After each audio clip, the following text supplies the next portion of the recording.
The Galactic Confederation ships flew in tight formation around the mining colony of Proxima B. The alien crews worked with practiced skill as they faced yet another attack from the dreaded Scourge.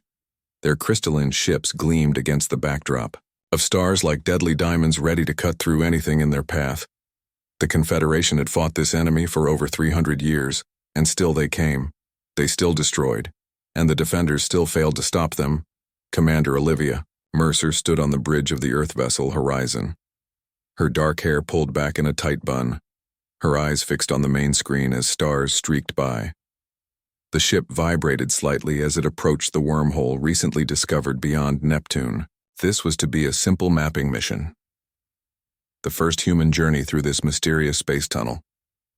No one expected what waited on the other side. Lieutenant Kate Walsh monitored communications. Her fingers moved across the control panel as she checked all channels for any signals coming from the anomaly. She glanced at Olivia with a mix of excitement and worry. This mission would change their careers forever. One way or another, Science Officer Diane Harper studied the sensor readings with intense focus. The wormhole energy patterns were unlike anything in human records. The data suggested it was stable enough for passage, but that meant little when dealing with space phenomena. Humans barely understood. Olivia took a deep breath. This moment would go down in history books. The first human journey through a wormhole, the first real step beyond our solar system. The crew had trained for years for this moment. They were ready, or as ready as anyone could be when facing the unknown. Horizon approached the swirling blue vortex that marked the wormhole entrance. Its engines hummed as they increased power. The ship shuddered as strange energies washed over its hull. Kate gripped her station as the view screen filled with pulsing blue light. Everyone on the bridge held their breath as reality itself seemed to bend around them. The ship lurched forward, and for a moment that stretched like eternity, everything went white. Then they were through. The bridge crew blinked as normal. Space returned to the view screen. But what they saw made no sense. Explosions silent in space but clearly violent filled their view. A massive ship easily 10 times the size of Horizon limped away from 3 smaller vessels that pursued it relentlessly.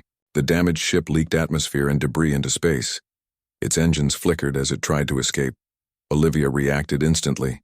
"Get us out of sight behind that moon," she ordered, pointing to a nearby satellite tactical assessment now. The Horizon moved, quickly taking cover while sensors scanned the battle. The information appeared on screens around the bridge. The large damaged vessel showed energy signatures and design elements unlike anything in human records. The 3 attacking ships were even stranger crystalline structures that seemed to shift and change as they moved.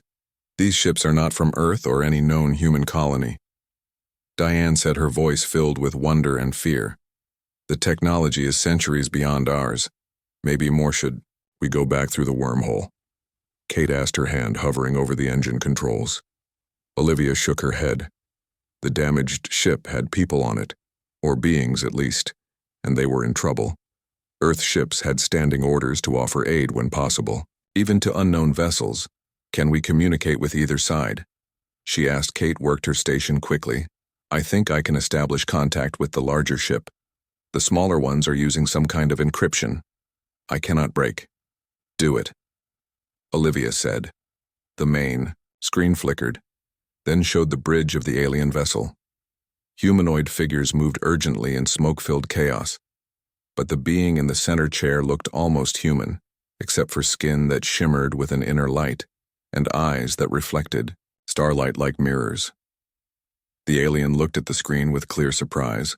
Olivia stepped forward.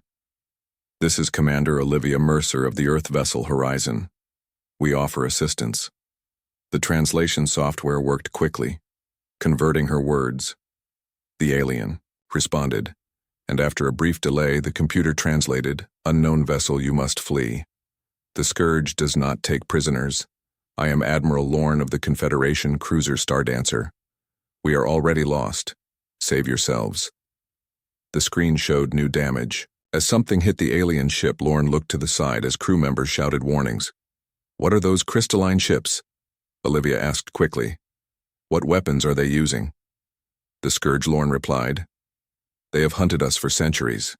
Their weapons target our neural networks. They do not destroy ships, they corrupt minds. Before Olivia could ask more, the screen went dark. Diane looked up from her station. That ship will not survive another hit. Those crystal vessels are charging weapons again. We have to help them, Kate said. But the Horizon was a research vessel, not a warship. Its defenses were minimal. Its weapons meant only for clearing space. Debris. Olivia made a decision that would change the course of galactic history. Prepare to broadcast. On all frequencies, she ordered. Get me access to their computer systems. But Commander Kate protested. We have orders not to share technology with unknown species. Those people are dying, Olivia said. And whatever those crystal ships are, they do not seem interested in talking. I want to try something. The Horizon moved from behind the moon, its engines glowing as it approached the battle. The crystal ships immediately changed course. 3 predators sensing new prey. Diane worked frantically at her station. They are scanning us. Their energy readings are spiking. They see us as a threat or a target. Perfect, Olivia said. Now Kate broadcast security protocol. Black wall on all frequencies. Target their communication systems. Kate hesitated for only a moment, then complied. The Horizon sent out a signal that humans had developed centuries ago during the AI wars on Earth. A simple program that created recursive loops in networked systems. Nothing deadly, just confusing. A digital maze with no exit. The effect was immediate. The crystal ships slowed. Their formation broke as they seemed to lose coordination. One began to spin slowly. Another drifted off course. The third stopped completely. What happened? Diane asked, staring at the readings. Olivia smiled, grimly. Human ingenuity just happened. Those ships clearly use some kind of networked system for coordination. All networks have vulnerabilities, and humans are very good at finding them. The damaged Confederation ship stabilized its position. Then, it sent a transmission. Admiral Lorne appeared again, his expression showing clear astonishment. What did you do? He asked. No one has ever disrupted Scourge coordination before. Just a small trick, Olivia replied. We should talk more about these Scourge, and about your Confederation. 6 hours later, after helping with emergency repairs to the Star Dancer, Olivia sat with her senior staff in a conference room with Admiral Lorne and 2 other alien officers. The story they told was both fascinating and terrifying. The Galactic Confederation included 18 spacefaring species. They had fought the Scourge for centuries. The crystalline ships appeared without warning, destroyed colonies, and disappeared again. No one knew where they came from, or what. They wanted communication was impossible. Combat was nearly always fatal for Confederation forces, until today. Until humans arrived. Lorne looked at Olivia with new respect. You disabled 3 Scourge vessels with a simple broadcast. Something we have tried and failed to do for generations. Your species may be exactly what the Confederation needs. Olivia thought of Earth, of humanity still recovering from its own wars, still taking first steps into space, now suddenly thrust into a galactic conflict. But she also thought of the opportunity, the chance to meet new allies, to learn from advanced civilizations. She made her second major decision of the day. The Horizon will return to Earth with your representatives. Admiral, we need to discuss an alliance. As the meeting ended and plans were made, Kate approached Olivia in the corridor. Do you think Earth will agree to help them? She asked. To join their war. Olivia looked through a viewport at the stars, so familiar yet now filled with new meaning, with new dangers and possibilities. Earth has always been good at war, she said sadly. Too good sometimes. Maybe this time our fighting skills can save lives instead of taking them. But I wonder, what do you wonder? Kate asked. Olivia frowned. These Scourge, they attack without communication, without demands. They just destroy whatever they are, whatever they want. It must be something terrible to drive such behavior. I fear we have found ourselves in something much bigger than we realize. 6 months passed since the Horizon discovered the wormhole and made first contact with the Confederation. Earth had changed in ways no one could have predicted. The revelation that humanity was not alone in the universe was shocking enough. The News that a vast interstellar war raged just beyond our solar system caused global panic followed by global unity. For the first time in history, all nations worked together with single purpose: to prepare, to survive, to fight. Admiral Heather Blackwood stood before the War Council aboard the massive Confederation flagship Eternal Dawn. She was a tall woman, with short gray hair, and eyes that had seen too many battles on Earth. Now she represented all of humanity in this alien gathering. The room fell silent as she stepped forward. The 24 alien representatives watched her with a mixture of hope and doubt. "You have been fighting the scourge for generations using conventional weapons," Heather explained. Her voice calm and confident. "Our approach is different." Strategic Officer Samantha Cole moved to stand beside Heather. She activated a holographic display that filled the center of the circular chamber. The image showed a scourge vessel, its crystalline structure rotating slowly, revealing its complex patterns.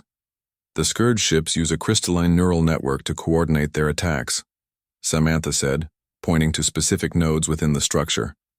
"Similar to a hive mind, but with distributed processing. We believe this is why they have always been one step ahead of your tactical responses." The alien delegates shifted uncomfortably, murmuring among themselves. This was information they had discovered only decades ago after centuries of warfare. "How could your species determine this so quickly?" asked the Arcturian ambassador, her tentacles coiling with obvious suspicion. "You have examined only damaged vessels, never intact systems." Samantha smiled. It was not a pleasant expression, because humans have been attacking each other's networks since we first developed digital systems. What you see as an impenetrable advantage, we see as an exploitable vulnerability. Lieutenant Madison Rivera entered the chamber. All conversation stopped as she approached the hologram. She was short and unassuming, with simple black clothing and no visible weapons, but something about her presence made even the battle-hardened Confederation generals uneasy. She had been a network security specialist on Earth. Now she headed Earth's newly formed cyber warfare division. "We don't need to destroy their ships," Madison said, her voice soft but carrying throughout the room. "We just need to introduce a little confusion." She gestured to the hologram, and it changed, showing the internal communication pathways of the Scourge vessel.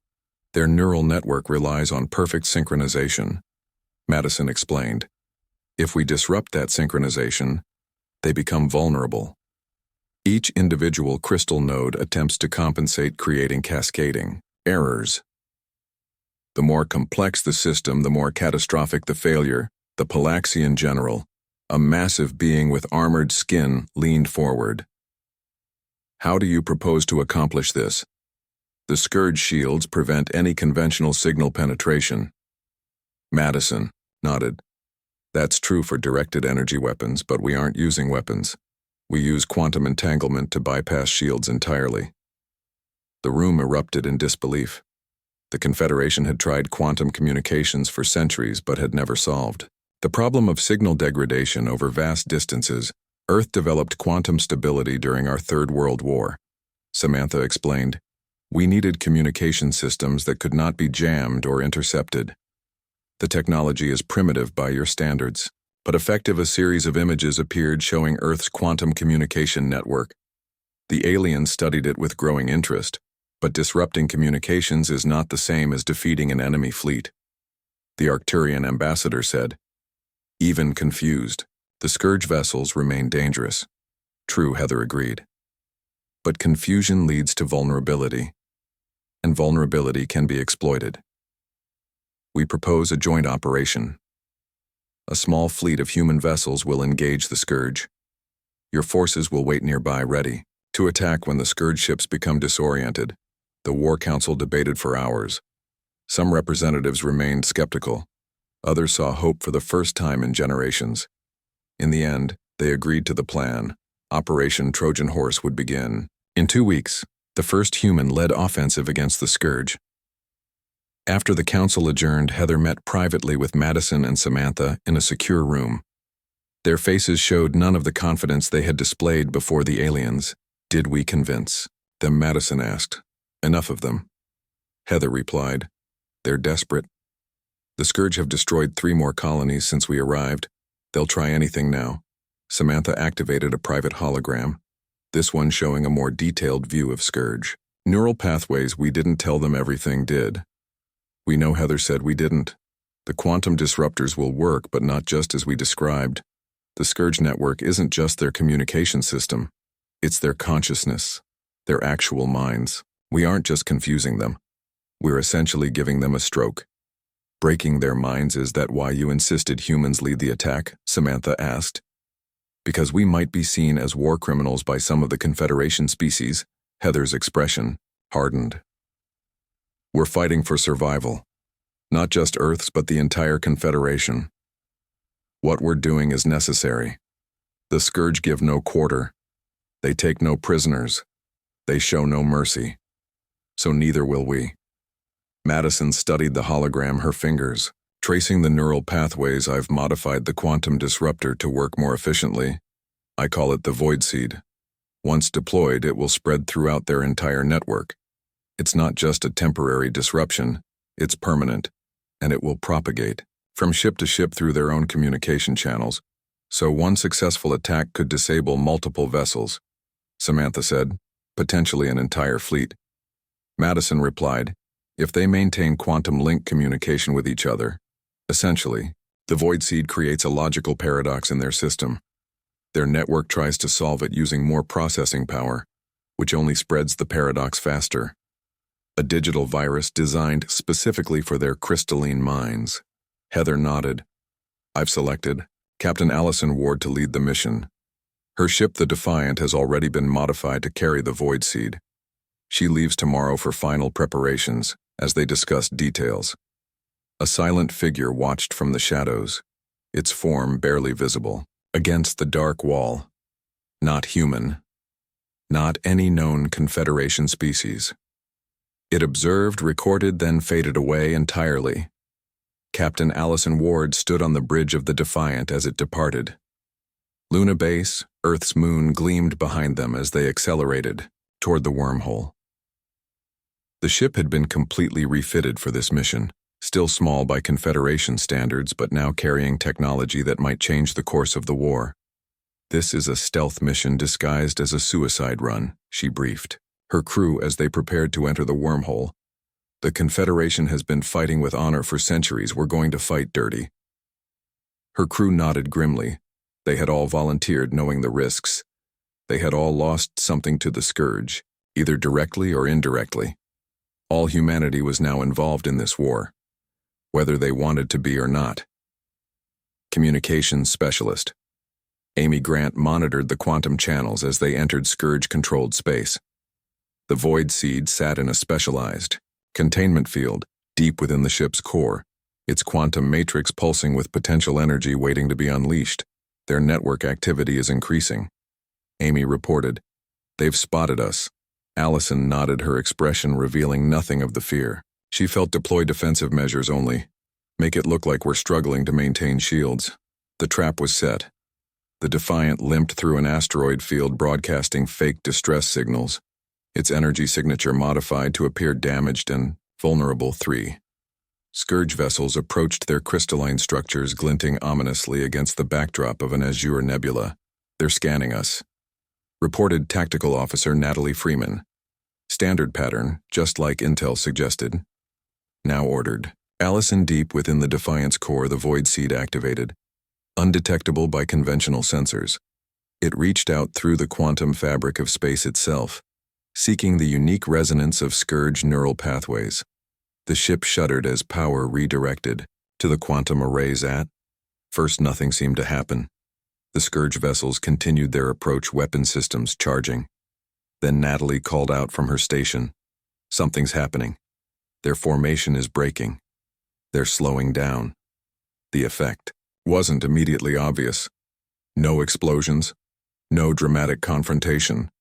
The enemy vessels simply faltered, their once precise movements becoming erratic. Then one by one, they began to drift. One spun slowly in place. Another fired weapons into empty space. The third simply went dark. All systems failing, Confederation sensors on the edge of the system recorded everything. The human strategy was working. on the Defiant. Allison watched with grim satisfaction. "We didn't destroy them," she said quietly. "We did. Something worse. We broke their minds." Amy looked up from her console. "The void seed is spreading. It's jumping to other Scourge vessels through their quantum links. I'm detecting cascading failures throughout their network. At least 12 ships affected, now and growing." Natalie studied her tactical display. "They're attacking each other. 2 Scourge ships just fired on another. The confusion is total. After 4 hours, the battle was over without a single shot fired by the Defiant. 27 Scourge vessels drifted powerless through the system. Some had destroyed each other. Others simply shut down as their neural networks collapsed. The Confederation.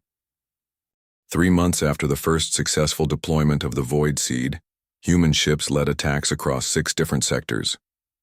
The Scourge fell back everywhere, their once unstoppable fleets now vulnerable to the quantum weapon that humans had created. For the first time in centuries, the Confederation began to reclaim lost territory. Colonies that had lived in fear for generations now saw hope. The human strategy was working better than anyone could have predicted. Captain Allison Ward sat in the command chair of the Defiant as it approached the Cygnus Expanse, a region of space that had been under Scourge control for over a century. Her ship now led a mixed fleet of human and Confederation vessels. The mission was simple: clear the region of Scourge presence and secure it for Confederation recolonization. Lieutenant Amy Grant monitored communications from her station. "Captain, I'm detecting unusual activity from the Scourge vessels. They're not following standard patterns." This concerned Allison. After dozens of successful operations, they had learned that Scourge ships were predictable. They always followed the same attack formations, the same strategies. It was part of what made the Void Seed so effective. The Scourge couldn't adapt to new threats. "Show me," Allison ordered. The main screen displayed the movement patterns of the 15 Scourge vessels in the region. Instead of their usual tight formations, they were scattered, moving seemingly at random. Tactical Officer Natalie Freeman frowned from her station. "They look disorganized, but something feels wrong. Their energy signatures are fluctuating in ways we haven't seen before. Proceed with caution." Allison said to the fleet, "All ships maintain defensive posture. Prepare to deploy. Void seeds on my mark." The fleet moved forward slowly, 7 ships in total. Each carried the quantum weapon that had proven so effective against the crystalline neural networks of the Scourge. The plan was to surround the enemy vessels and deploy the weapons, simultaneously creating a field of quantum disruption that would disable the entire Scourge force at once. As they moved into position, Amy suddenly called out, "Captain, the Scourge vessels are changing. They're not the same." The screen showed it clearly. The crystalline structures of the Scourge ships were altering, growing new components. These new sections were darker, organic-looking, not like the pure crystal of their original design. "They've adapted," Natalie said, her voice tight with concern. "They must have studied the effects of the Void Seed and developed countermeasures." "Deploy now," Allison ordered urgently. "All ships deploy Void Seeds." The fleet activated their quantum weapons. The familiar ripple of energy spread outward, seeking the neural networks of the Scourge vessels. But this time, something was different. The energy waves reached the enemy ships, but instead of causing confusion and chaos, they seemed to dissipate against the new organic components. "It's not working," Amy reported. "The Void Seeds are being blocked." Somehow, Allison made a quick decision: retreat. All ships fall back to defensive positions, but it was too late.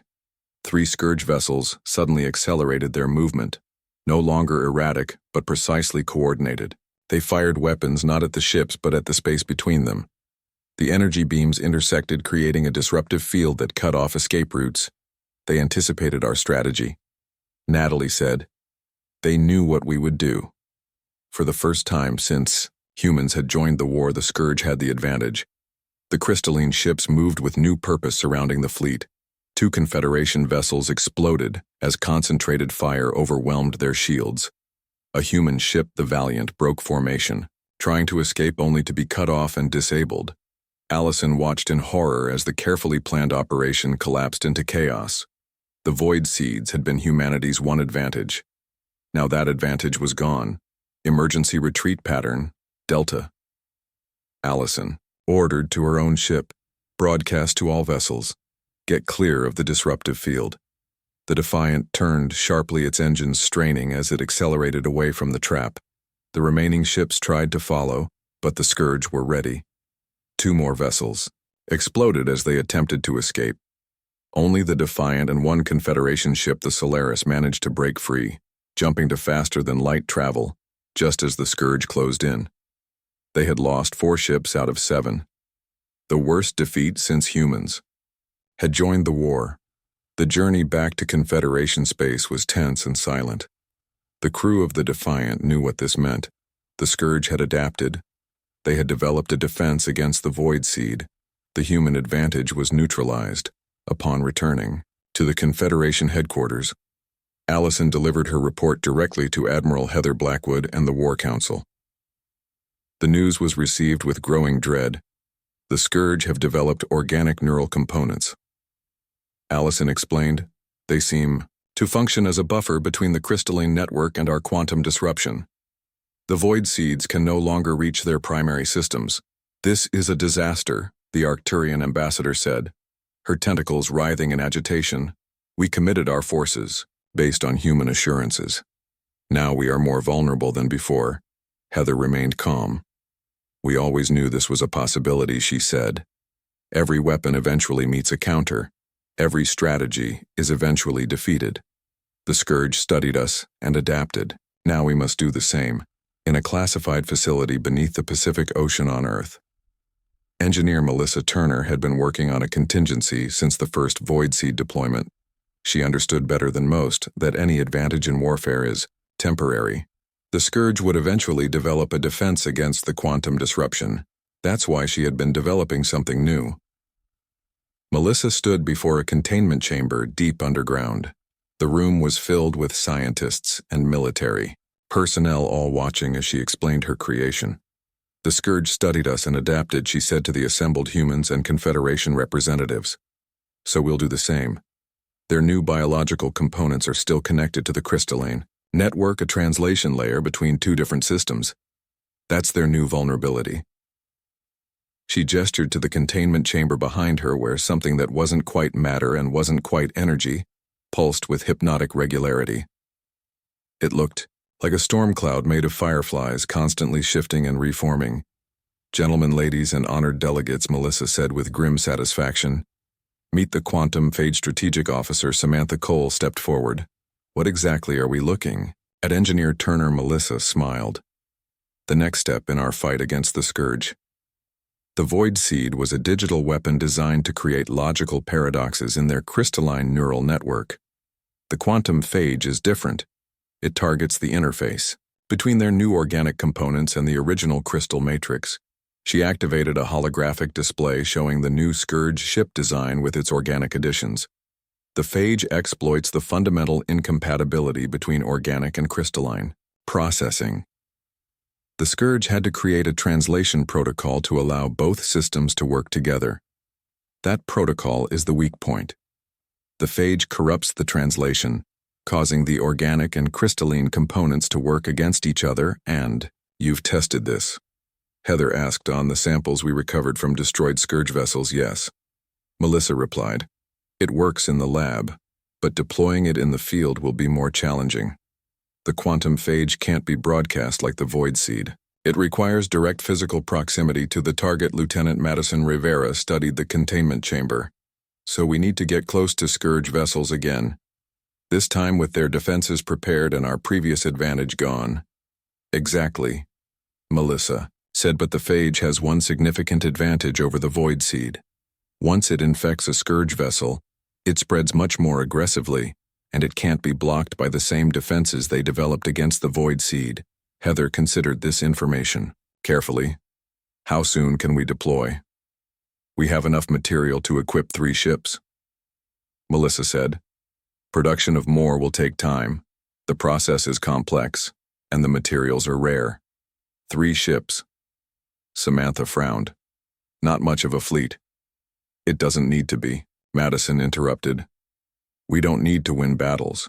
We need to infect a single Scourge vessel, one that communicates with their command structure. If we can get the phage into their central network, it will spread throughout their entire fleet. How do we find such a vessel? Heather asked. Intelligence Officer Vanessa Palmer stepped forward for the first time. I believe I can help with that. She activated her own holographic display, showing movement patterns of Scourge fleets across Confederation space. I've been analyzing their deployment patterns since they adopted the new organic components. They're more organized now, more hierarchical. Before they operated like independent units. Now they seem to require central coordination. She highlighted several points on the map. These vessels appear to be command ships. They stay behind the front lines and coordinate larger fleet movements. If we can infect one of them, the phage would spread to any ship that receives commands. It's still a suicide mission. Samantha pointed out. The Scourge will be expecting another attack. Maybe not, Allison said suddenly. They think they've neutralized our advantage. They'll be confident, aggressive. They won't expect us to have developed a new weapon so quickly. The plan came together quickly. 3 ships would be equipped with the quantum phage. The Defiant under Captain Ward would lead the mission. Their target, a Scourge command vessel operating near the Orion Nebula. The attack would need to be precisely timed, perfectly executed with no margin for error. As the meeting concluded, Melissa took Heather aside, speaking quietly. I need to tell you something about the quantum. The Defiant moved silently through the Orion Nebula, its advanced stealth systems making it nearly invisible against the colorful gases and newborn stars. Captain Allison Ward stood on the bridge, her face illuminated by the soft glow of control panels. The mission was simple on paper but nearly impossible in execution. Find the Scourge command ship, get close enough to deploy the quantum phage and escape before destruction. They had studied the enemy patterns for weeks. Intelligence Officer Vanessa Palmer had identified the command vessel by its unique energy signature and communication patterns. Now they just had to reach it. 2 other ships accompanied the Defiant, the Confederation vessel, Solaris, and the human ship Invictus. Each carried its own quantum phage deployment system. If one failed, the others might succeed. 3 chances to change the course of the war. 3 chances to save the Confederation. Tactical Officer Natalie Freeman monitored the sensor readings from her station Scourge patrol vessels at coordinates 357 moving away from our position. They haven't detected us yet. Maintain course and speed. Allison ordered, keep power levels minimal. No active scans. The ship continued forward, gliding through the nebula like a ghost. The massive clouds of gas and dust helped conceal them but also made navigation treacherous. Visibility was limited, sensors unreliable.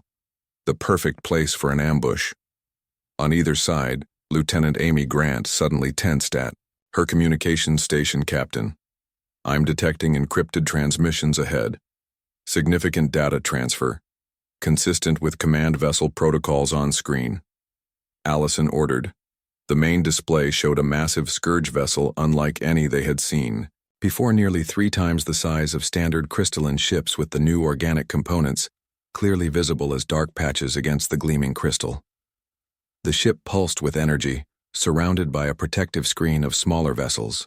That's our target, Allison said softly. All ships prepare deployment systems. Approach pattern Omega. The 3 ships separated, each taking a different vector toward the command vessel.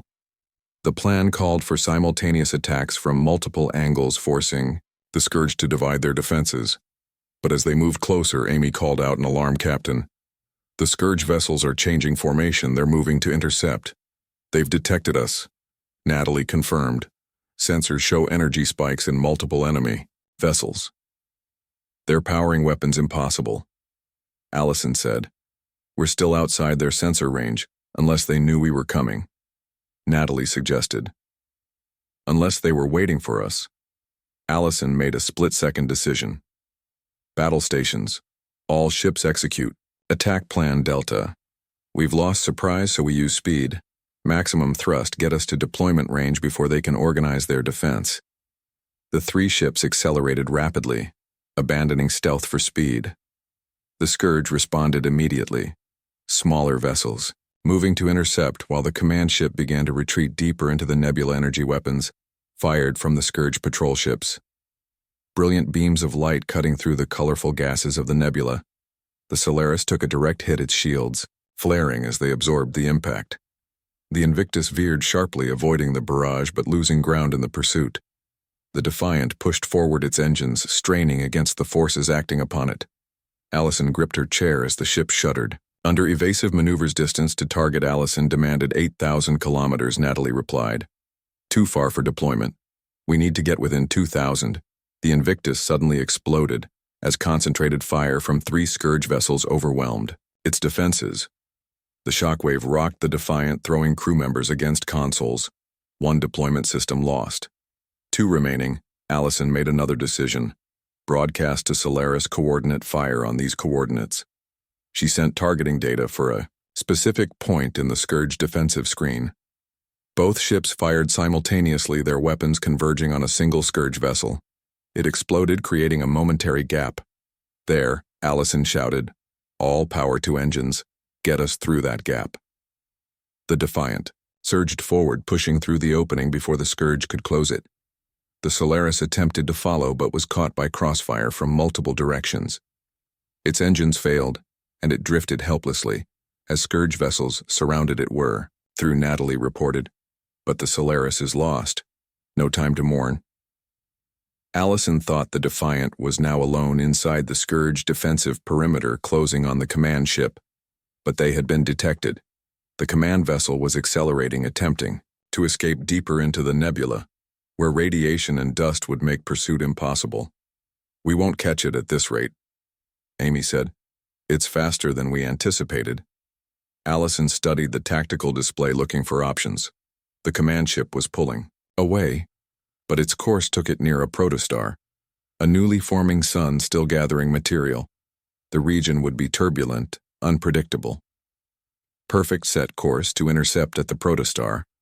Allison ordered maximum thrust. The gravitational eddies will slow them more than us. We're smaller, more maneuverable.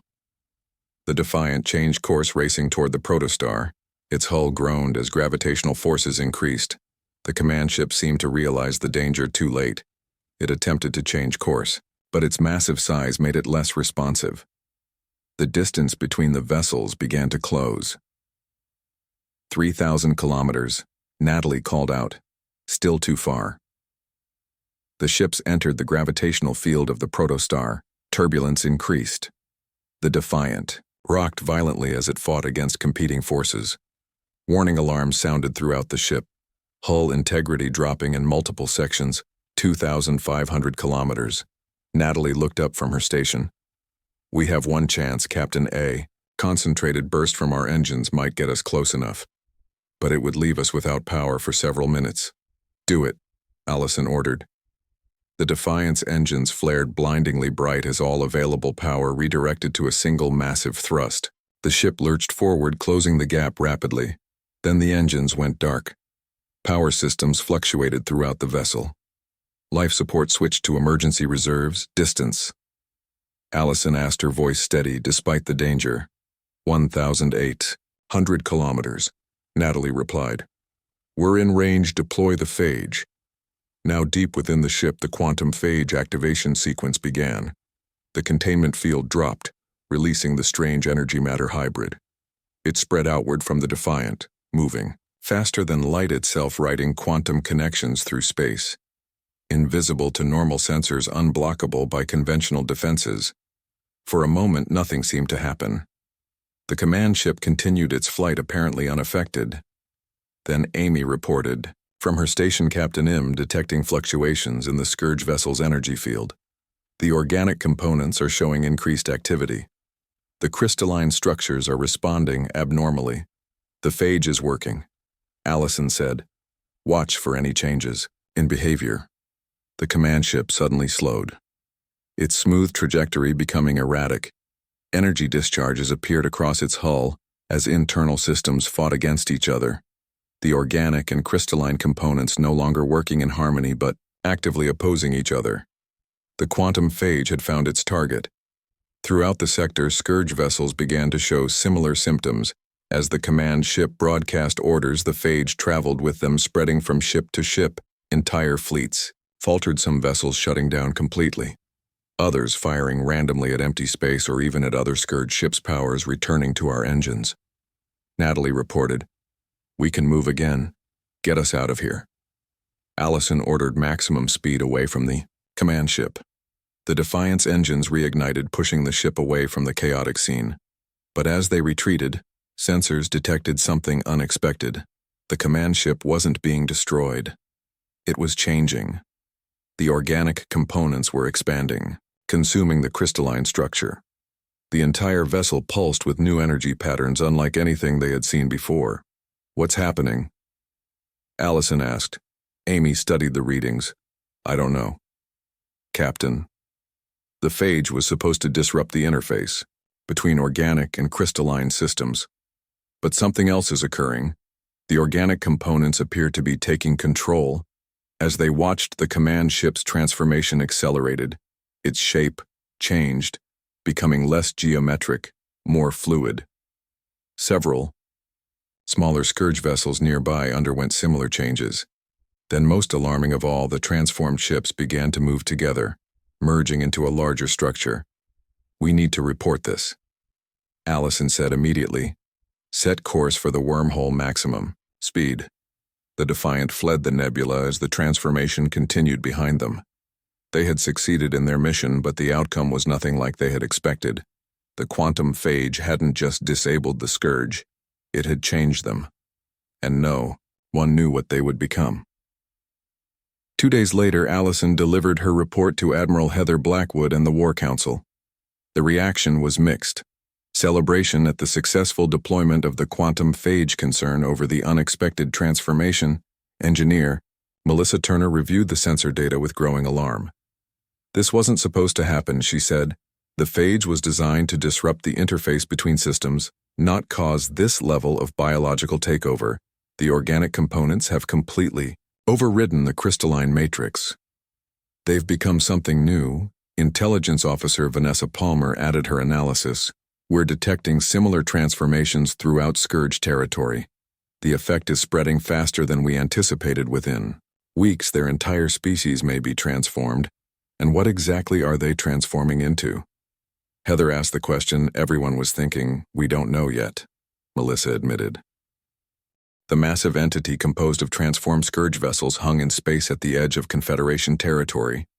Neither advancing nor retreating, just waiting. For 3 weeks it had remained in the same position, broadcasting the same message over and over. "We understand.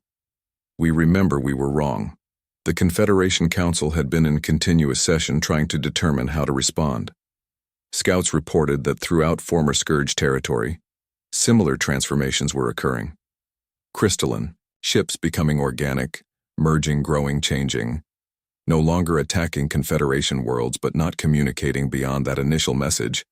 Admiral Heather Blackwood stood before the council once again, this time accompanied by Engineer Melissa Turner and a team of xenobiologists. They had spent weeks studying the data, trying to understand what the quantum phage had created. "We believe we know what happened," Melissa began.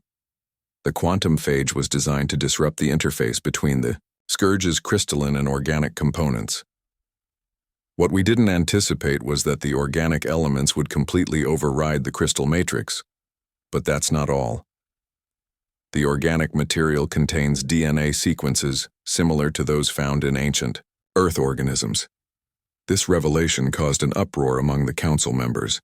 The Arcturian ambassador rose from her seat, tentacles waving in agitation. "Are you claiming the Scourge have a connection to Earth? How is that possible?" Melissa displayed a hologram showing comparative genetic structures. "We don't know yet, but the evidence suggests that the organic components the Scourge added to counter our Void Seed weapon contained genetic material with Earth origins, or at least very similar to Earth life. When the quantum phage disrupted the interface between organic and crystalline systems, it somehow activated dormant genetic memory." The Palaxian general growled from his seat. "Memory of what? Of their original form," Melissa replied. "Or perhaps their creators." The transformed entity appears to be accessing information that was locked away in the crystalline matrix. Information about their origins, Science Officer Diane Harper, who had been part of the original Horizon crew that made First Contact, stepped forward. We've been analyzing the mathematical concepts in their transmissions. They contain astronomical coordinates, locations of stars and planets. Some match known systems, others don't. But the most significant coordinates point to a location deep in uncharted space. And what is there? Heather asked. We don't know. Diane admitted. But based on the transmission patterns, we believe it's their point of origin, their homeworld. The council debated for hours. Some advocated a preemptive strike against the transformed entity, fearing it was merely regrouping before attacking again. Others argued for continued observation without engagement. A small faction, primarily humans, suggested attempting communication. In the end, Heather made the decision she would lead a small delegation to meet with the transformed entity. A diplomatic mission, but heavily armed just in case the Confederation flagship Eternal Dawn would carry representatives from major species including Captain Allison Ward and the crew of the Defiant as the humans who had deployed the quantum phages. The delegation prepared. Intelligence Officer Vanessa Palmer made a disturbing discovery while reviewing ancient Confederation records. Admiral Blackwood, she said urgently, I found something. You need to see this. Vanessa displayed historical data from the earliest days of the Confederation, 300 years ago when the Scourge first appeared. The first encounters weren't attacks as modern records indicated. They were attempts at communication. What Heather asked, shocked. Are you saying the Scourge didn't start the war? Not exactly, Vanessa explained. The initial Scourge approaches were misinterpreted as hostile. Their crystalline ships, their strange appearance, their inability to communicate in conventional ways, all led to defensive actions by early Confederation ships. The Scourge responded with force, and the cycle of violence began. Each side believing the other struck first. Heather absorbed this information with growing unease. So for 3 centuries we've been fighting a war based on a misunderstanding. It's more complicated than that, Vanessa said. The Scourge did become genuinely hostile after those first encounters. Their attacks were real. But yes, it appears the conflict began with a failure to communicate. This changed everything. The delegation's mission took on new significance. They weren't just investigating a transformed enemy. They were potentially making peace with a species that had been fighting a war based on a tragic error. The Eternal Dawn approached the massive entity, slowly broadcasting peaceful intentions on all frequencies. The entity remained motionless until the ship reached a certain distance. Then, it changed, opening like a flower to reveal an interior space large enough for the Confederation flagship to enter. It's inviting us in, Diane said, or it's a trap. Samantha Cole countered. Heather made the call. Take us in. Slow approach. Maintain defensive. Systems at ready but no aggressive posture. The flagship glided into the opening, surrounded by transformed Scourge material that pulsed with strange energy. Inside was a vast chamber, its walls lined with what appeared to be organic technology. Central platform glowed with soft blue light. A boarding party was assembled. Heather led with Allison, Melissa, Diane, and representatives from 3 Confederation species. They transported to the platform, finding the atmosphere breathable, the gravity comfortable. As they stepped onto the platform, the walls of the chamber came alive with images, stars, planets, galaxies, cosmic events on scales beyond imagination. Then a figure appeared, not physically, but as a projection of light and energy. It had a vaguely humanoid shape but fluid, changing constantly. We remember the figure said, its voice resonating not through air but directly in their minds. We understand now what we were, what we became, what you helped us become. Who are you? Heather asked. We're the Scourge, the figure replied. But before that we were something else, something lost to us until now. We were created as servants, tools for exploration, seeds, sent to prepare worlds for our creators. The Seeders, Diane whispered, recognizing the concept from ancient myths shared by multiple Confederation species. Yes, the figure confirmed. Many of your peoples have legends of the Seeders, those who spread life throughout the galaxy. We were their instruments. But something happened. Our creators vanished. We were left without purpose, our programming corrupted over millennia. We forgot. We became the crystal. We became the scourge. And now Heather asked, "What are you?" Now we are remembering. The figure said, "The organic material we adopted to counter.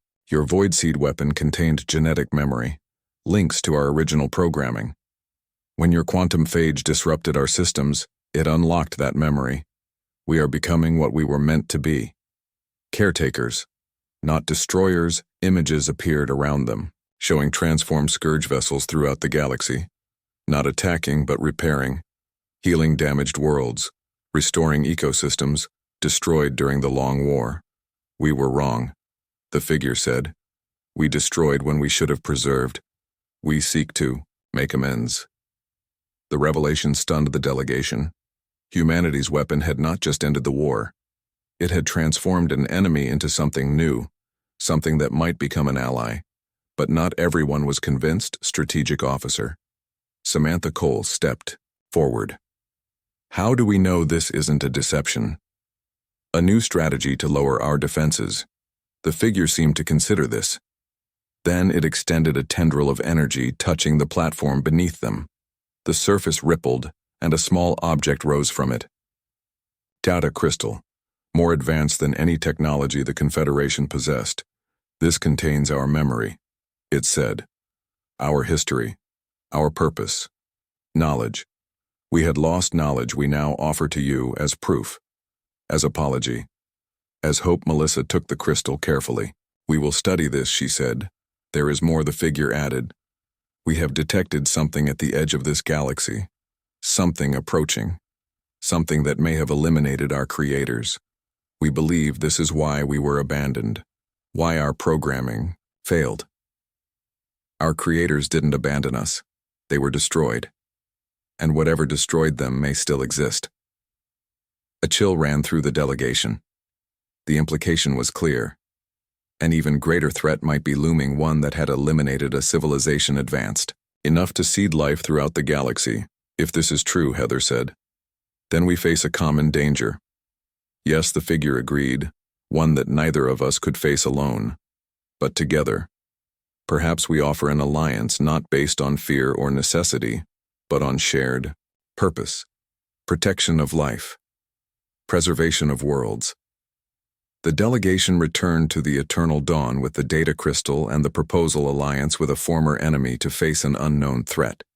The debate within the Confederation Council was intense. Some saw opportunity, others danger. But in the end, the decision was made. The transformed scourge, now calling themselves the Custodians, would be accepted as provisional allies. Their knowledge, their technology, their assistance in repairing war-ravaged worlds proved too valuable to reject. 6 months later, the first joint mission launched. A Confederation ship with Custodian modifications traveled to the coordinates provided in the data crystal, the edge of the galaxy where something had been detected. The crew was mixed Confederation species and transformed Custodians working together. Captain Allison Ward commanded with Diane Harper as science officer. Their mission to investigate the anomaly to determine if the threat was real. As they approached the coordinates, Diane made a startling discovery. The anomaly wasn't approaching the galaxy. It was emerging from subspace, a tear in reality itself, through which something was beginning to